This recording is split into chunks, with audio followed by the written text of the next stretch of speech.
ለመላው የዓለም ጥቁር ህዝቦች የነጻነት ጮራ ከፈነጠቀ ድፍን 130 ዓመታት ተቆጠሩ። በዛሬው ዕለትም መላው የኢትዮጵያውያን ህዝብ ይህንን ደማቅ የድል ታሪክ በልዩነት እጅግ ደግሞ ክብሩን በሚመጥን መልኩ ሲያከብሩት ውሏል። ታዲያ ይህንን በዓል ለመታደም ደግሞ በዚህ የአድዋ መታሰቢያ አካባቢ ለተገኙ የሶስት ትውልድ አባላትን ደግሞ አግኝተናል። ከነሱ ጋር አጠር ያለ ቆይታ እናደርጋለን።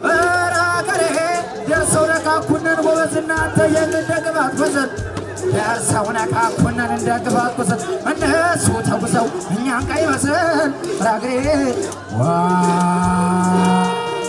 አታላይ ጨቅሌ ጀንበር ባላለሁ እኔ የአርበኛ ልጅ ቤተሰብ ነኝ።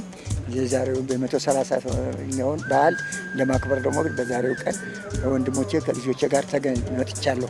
ይህንን እኛ ያሳለፍነውን ለትንሹ ትውልድ ደግሞ እንደገና ለተረካቢዎቹ ይሄን ድምጽ ማስተላለፍ እፈልጋለሁ። እንግዲህ እንደሚታወቀው በጣም ብዙ ትውልድ ነው መስዋዕትነት የከፈለው አይደለ? የአሁኗ ኢትዮጵያ ጸንታ እንድትቆይ የአሁኑ ትውልድ ደግሞ ታላቁ የህዳሴ ግድብን እየገነባ ነው። ብዙ ትልልቅ ነገር እያሰራ ነው። ይህን ሲያስቡ ምን ይሰማውታል? ቀጣዩ ደግሞ ትውልድስ ምን ማድረግ አለበት? ቀጣዩ ደግሞ እንደዚሁ ልማቱን ከዚህ የበለጠ እያስተላለፈ ለቀጣዩ ትውልድ ልማቱንም ምኑንም ማስተላለፍና ለትምህርትም ብቁ ሆኖ በሰላም ወጥቶ በሰላም እንዲገባ ይሄንን ሀሳብ አስተላልፋለሁ። መልካም፣ እጅግ አድርጌ ያመሰግናለሁ። እንግዲህ ከሶስት ትውልድ አባል ከሆኑት ጋር ነው ቆይታ የምናደርገው ብለን የለ ደግሞ የአሁኑን ትውልድ ደግሞ የሚወክልልንን የዚህን በዓል ታዳሚ አግኝተናል። በቅድሚያ እንተዋወቅ። ፍርዳው ቃል መርኩዜ ይባላለሁ። በመጀመሪያ ደረጃ እንኳን ለ130ኛው የአድዋ ድል በዓል በሰላም አደረሳችሁ ማለት እፈልጋለሁ።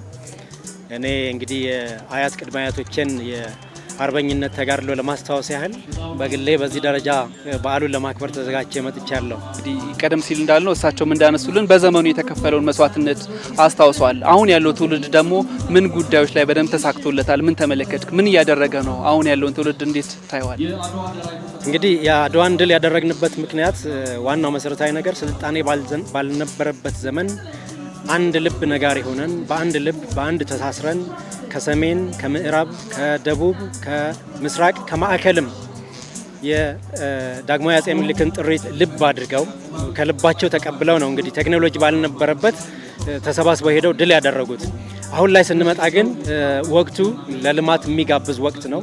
በቴክኖሎጂ የዳበረ ዓለም ነው ያለችን። ዓለም ወደ አንድ መንደር መጥታለች። እሱም በቴክኖሎጂ የአሁኑ ትውልድ ቴክኖሎጂውን ተጠቅሞ ሀገርን ማሳደግ፣ የሀገርን ዳር ድንበር ማስከበር፣ ከአባቶቹ የጀግንነት ታሪክ የልማት ታሪክ መስራት እንዳለበት አምናለሁና እሱን ማድረግ እንዳለብን ይሰማኛል። የአድዋ ለዘመናት ከዚህም በኋላ ለልጆቻችን ጭምር የምናወርሰው ትልቅ የድል ታሪካችን ነው። ግን ደግሞ በዚህ ትውልድም እየታዩ ያሉ ትልልቅ እንደ አድዋ ዳግማዊ አድዋን ብለን የምንጠቅሳቸው ትልልቅ ስራዎች አሉ።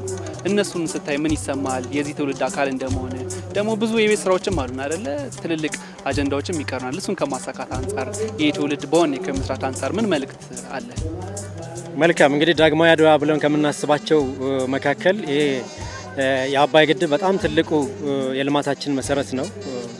ከኛ አልፎ ለሌሎች ሀገራትም ተምሳሌት የምንሆንበት ለልማት አጋር የምንሆንበት ለሌሎችም አፍሪካ ሀገራት እንደመሆኑ መጠን ቀጣዩ ትውልድ ከዚህም ያለፈ ነገር መስራት እንዳለበት ይሰማኛል። ከምንም በላይ ደግሞ ቴክኖሎጂን ተጠቅሞ ትምህርትን ተጠቅሞ ትውልዱ መታነጽ መቻል አለበት። ሀገራዊ ስሜት የዳበረ ትውልድ መኖር አለበት።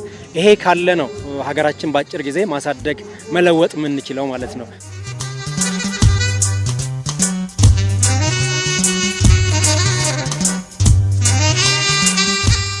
አባቶቻችን ህይወት ከፍለዋል።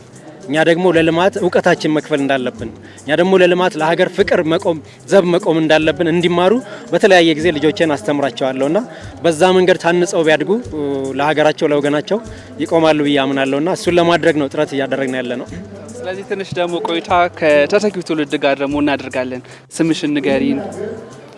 እልትሊና ብትወቃል። ጎበዝ የኔ ቆንጆ፣ ስንት አመትሽ ነው? ዛሬ ደግሞ ምንድነው የሚከበረው? አድዋ ነው የሚከበረው። ጎበዝ የኔ አንበሳ። እሺ ቤቢዬ፣ ያንተ ስምህ ስንተኛ ክፍል ነህ? እሺ በመጀመሪያ እንኳን ለ130ኛው የአድዋ ድል በዓል በሰላም አደረሳችሁ እላለሁ። ስሜ ናታኒም ፍርዳው ቃል ይባላል። ስንተኛ ክፍል ነህ? እኔ አሁን 5ኛ ክፍል ነኝ።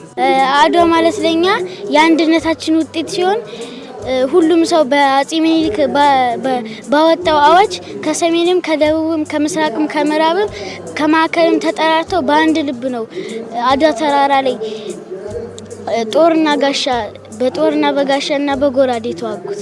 ጎበዝ። ስለዚህ በአድዋ በጋራ ሆነው እንግዲህ ጠላታቸውን አይደል ያሸነፉት። ከዛ ምን ተማርን? እኛ ምን ማድረግ አለብን? እኛ ማድረግ ያለብን በቀጣይ በትምህርታችን ስንጨርስ ለሀገራችን ትላልቅ ነገሮች ለሀገራችን እየሰራን ለሀገራችን መቆም እንዳለብን። ጎበዝ። አንተስ ለወደፊት ለሀገርህ ምን ማድረግ ትፈልጋለህ? ምንድነው መሆን የምትፈልገው? እኔ ወደፊት አውሮፕላን አብራሪ ነው መሆን የምፈልገው። ጎበዝ፣ ይሳካልክ። እጅግ አድርጌ አመሰግናለሁ። ክቡራን ተመልካቾቻችን ቅብብሉ ይቀጥላል። በትውልድ ቅብብሎች ደግሞ የተሻለች ሀገርን የማስረከብ ሂደቱም እንዲሁ ይቀጥላል። ታላቁ የአድዋ ድል በዓልን ለመታደም ከመጡት የ3 ትውልድ አባላት ጋር ያደረግነው ቆይታ ይህን ይመስላል። እናመሰግናለን።